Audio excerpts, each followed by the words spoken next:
Hi, good afternoon. For those of you who do not know me, my name is Gordon Boone. I serve here as the Interim Vice President for Student Services. I recognize a lot of you. I've seen many of you in my office several times. But I want to thank Brenda for giving me the opportunity to talk about satisfactory academic progress. But before I begin, I want to let you know that you have in me an advocate for your financial aid.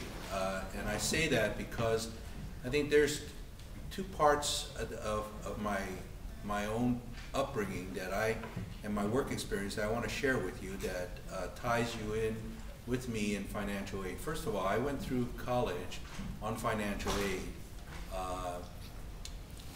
not only for undergraduate 4 years for a baccalaureate degree, but also in my advanced master's degree down at the University of Southern California. In my family, I'm the first to go through college. I didn't have parents who went through college. I can tell you, I identify with many of you in terms of what it's like to go through college. I certainly didn't know what financial aid was all about. When I applied as an undergraduate, I just thought I had to work all summer, and all I could do was save, and then what I was going to do was just do student loans. When I got to the college, I found out about financial aid. I found out about grant and aids and what that means, and I found out about loans, and I found out about work study. In fact, the 4 years when I was in college, I never went home for the summer. I never went home for the holidays, and I worked just to support my own education.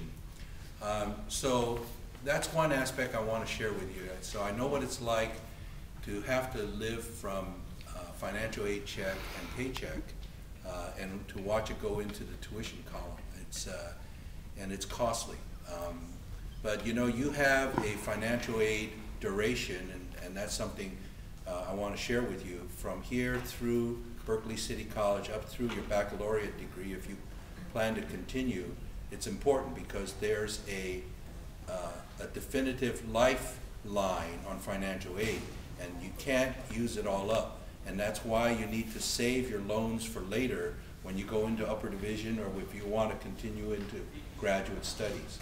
The second part is that what I wanted to share with you was that my first administrative job was in financial aid, and I worked at City College of San Francisco.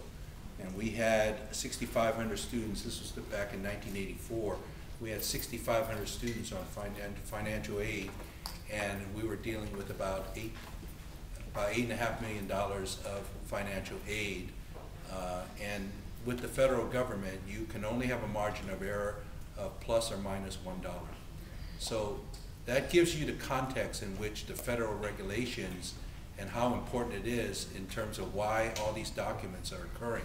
So I think it's important that you understand that we're trying to do the best we can for you. But in working with financial aid, one of the things that occurred at the time in 1984, they only gave financial aid to full-time students. There was never financial aid for part-time students. And so part of what we worked at City College of San Francisco was to help develop financial aid for part-time students.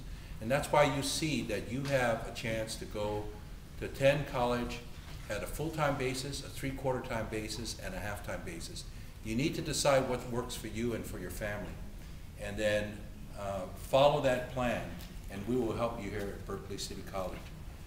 Part of your responsibility is to be able to, number one, provide all the necessary documents that the U.S. Department of Ed is asking for, and that's what we're trying to do. And we're trying to collect that and then to be able to award you on a timely basis. The second part is satisfactory academic progress. If you were not a financial aid student, normally what you would be doing is you would declare a unit load. For example, if you wanted to go through here at Berkeley City College in 4 semesters, and you wanted to complete your lower division requirements before you transfer to a university, or you want to graduate with an associate degree, what you would do is you would do 15 units a semester. Well, sometimes you have other obligations in your life that don't allow you to carry 15 units. So it's important that you decide how to carry those units. If you want to carry 12 in the fall, 12 in the spring, and 6 in the summer, then we will pace out the financial aid to support that. But it will only go for one academic year. So you define what workload you want to carry. But what is important is that in satisfactory academic progress, you agree that what you're going to do is in declaring your units, you're going to complete X number of units. So if you're a full-time student, you declare 12, you've got to complete at least 10. All right? So each semester in the Peralta district, it doesn't matter which campus you attend, you've got to be able to complete those units. And that's what satisfactory progress is. And you've got to do it with a 2.00 grade point average, or C average. You have to be able to make up the grade points if you fall below a C average. And that's what you are agreeing to do. If during the semester you fail to achieve the units or the GPA, then I ask you to meet with our counselors, and you have an appeals process where you complete a new ed plan and you talk about how you're going to address any D's or F's that you have, or any units that you fall behind, and also to address the grade points. If you're below a C average, to be able to get your grade points up so that you can at least have a 2.00 or above. So I see, I'd like to stop right now. I have 2 hands. Yeah. First the lady in the green. Yeah. Okay, I have a question. I think it was Monday, I went to the cash register and I got my check, like my name was under there. And I felt it was nice how they were doing it, because it was like, you're responsible to just go up and check your name. And suddenly I got my check and it wasn't the full amount. Now, they're having you have to go up to financial aid, and I feel like they're treating us as though we're like pets, to where this is their money and we can't just, you know, because what if they lying to me and saying my name isn't on the list? I want to be able to see it on my own to check, you know, that it's on the list. Because they know me, I'm in their face, and you can go to every other campus and they will say that Berkeley is the rudest, like the staff, they're very rude, they're mad, and I've had confrontations with certain individuals there, and I'm not the only one that thinks that way of certain individuals of the staff. And I'm just saying that it's just it's not professional the way they deal with us, and I just feel they should have the list in the cash register, how they had it. You just go, check your thing, instead of having a line and making us all wait just to see if we're on the list to get our check. I think it's really unprofessional. I feel this is a joke, the way this school is. I think we're treated as high school students. I think it's sad. It's really sad. It makes me want to drop out. I've gotten sick because of this. My immune system has just, I feel very depressed. I feel like out of all years, I decided to go to school in Hopkins. You know, my sister goes to UC Berkeley. That's a lie. She's gotten D's as she gets all her money, all her life. I understand, Peralta or whatever, but still, it doesn't matter. Like, if you go to school and you do what you're supposed to do, we should get treated right and not have to stand in line and check if our name is on this instead of having them touch it like for little kids. Like, we can't look at our own to see if our name's on there. Thank you for your comments. David? I have a comment. I hear you saying that it's up to the students to fulfill their responsibilities and make sure that we do what we have to do in order to receive our aid. But what if we are doing what we're supposed to do? For example, I graduated in May. I'm an honor student. I've been going here 4 years. I've been on the honor roll damn near every semester.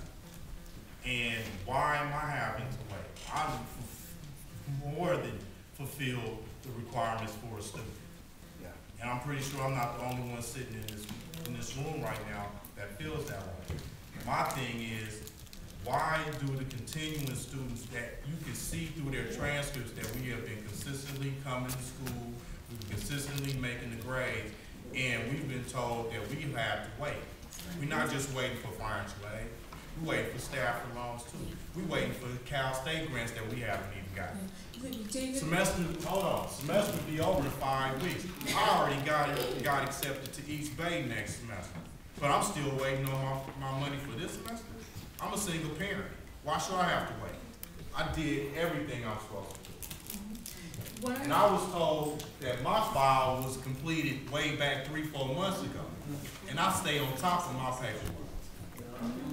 I can't speak for the new